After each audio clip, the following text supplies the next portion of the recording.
Hey, I just had a few thoughts today about horror writing that I just wanted to share.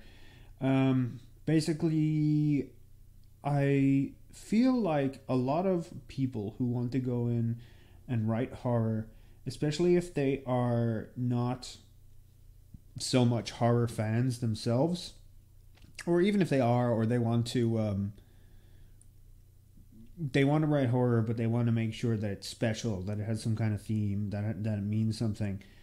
Um, I feel like this is the case with stuff like Mike Flanagan's work or whatever. I know, Mike Flanagan's very beloved, but his stuff just doesn't connect with me super well. And there's a lot of people going to like literary horror. I won't name any names because it's not nice to speak negatively on other writers, but I feel like a lot of these people start with themes. They start with, I'm going to write a story about childhood trauma and make it horror, or I'm going to write a story about cycles of violence or something like that, and then they come up with a horror idea, and it always feels, to me at least, a little cold and a little distant and a little like the blood in it isn't pumping or whatever. I think the best, like, let's say, like, one of the most dense with meaning horror films of all time is Halloween, the original one. It's got themes of suburbia. It's got themes of, like, as in the evil in suburbia not being the other, but like coming from, like, it's meant to be this safe space where people can raise their families, but often evil festers within it, because Michael Myers is just a normal kid from suburbia. It's got themes of feminism, and it explores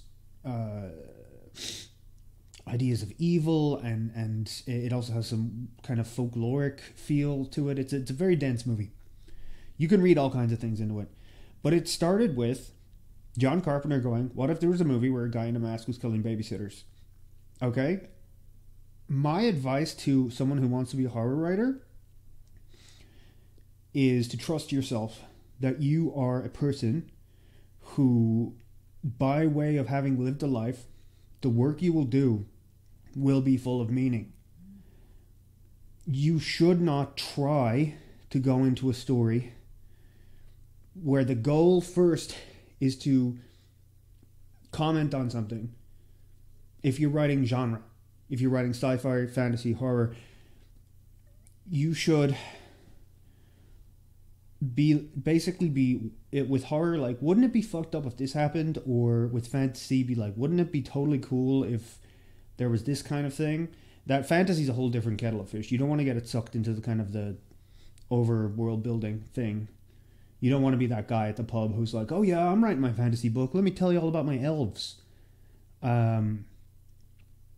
But you need to trust yourself. You need to go, wouldn't it be fucked up and cool if there was a monster that looked like this, or if there was a ghost that did this, or if there was a murderer who stalked this kind of person, or if there was a building that was, owned by a cult that worshipped the Egyptian annihilator of souls, or something like that. And then when you're writing, you write the opening scene or something, set up the horror, and then you go, who are my characters? And by building your characters, you're going to put yourself into it. You're going to put your life experiences.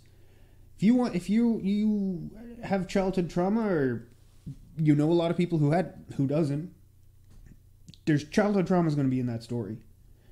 If you if you know a lot about history, about decolonial struggles and stuff, that's going to be in it. You just got to trust yourself, and you got to be honest with yourself and write honest work.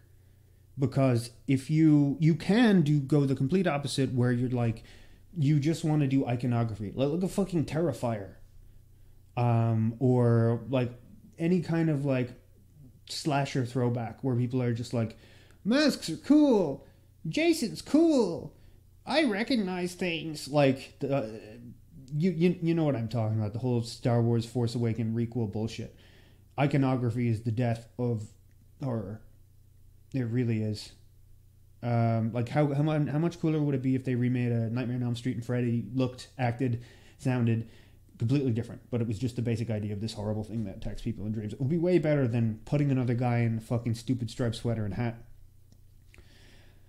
That is the other extreme you can go in. But I think a lot of people at the moment, a lot of really good writers, people who could be excellent, are trying to go into genre and tackling it the wrong way.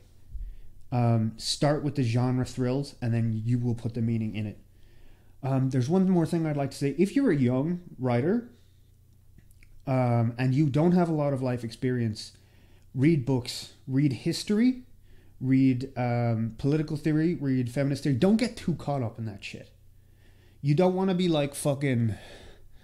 You don't want to be like these American TV shows now where they're just basically a vehicle to finger wag and give political speeches and stuff. You don't want to do that. But you need to know about the world, especially if you don't have life experiences. If you're 16, 17, 22, you need to read about wars, and you need to read about the black rights struggle, and you need to read about fucking Palestine, and you need to read about all these things, and feminism, and you need to read old fucking... Do you know what? Honestly, if you're a young writer, read Michael Moorcock's Elric books. They're not historical or political at all. They're just fucking amazing. Everything in the world has ripped them off. Warhammer is a rip-off of Elric. Soul Calibur is a rip-off of Elric. Anything with a black sword or that eats souls or anything like that. Anything with chaos is a rip-off of Elric, and it's great. And you can read Elric and rip it off too, and you'll come up with something great. But yeah, that's just a little tangent. If you're young and you're staring at that blank page like, what the fuck do I write? And you're afraid to write something fucking stupid, go ahead and write something fucking stupid. Just don't try and get it published. Learn history, and all that, and try not to get sucked into ideology.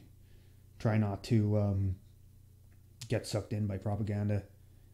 That also will fuel your art as well. That is a very important thing that will fuel your writing. The struggle to learn about the world without getting sucked into lies. But yeah, point I was trying to make is horror. Come up with something fucking cool, and then trust yourself to infuse it with meaning. Don't go in there being like, I want to write a story about fascism or whatever the fuck. Just, yeah.